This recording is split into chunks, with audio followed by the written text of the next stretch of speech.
This important torts case clarifies the distinction between normal social touching and trespass to the person, even when the touching is quite mild.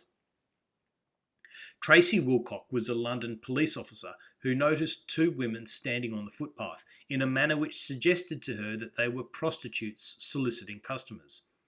One of the women was a known prostitute. That woman got into the car and spoke with police.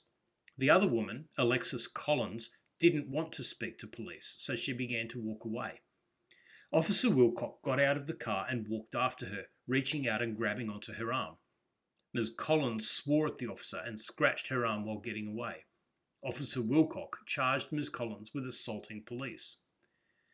The question on appeal was whether the officer had committed a battery upon Ms. Collins. If so, then Ms. Collins was probably within her rights to defend herself by seeking to free herself from the officer's grasp.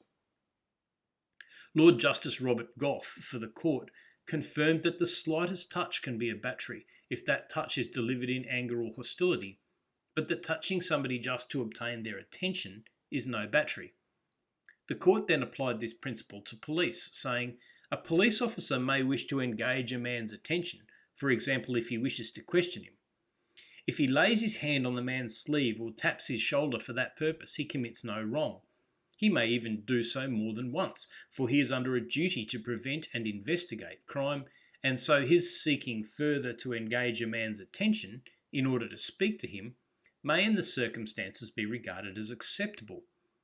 But if his use of physical conduct in the face of non-cooperation persists beyond generally acceptable standards of conduct, his action will become unlawful.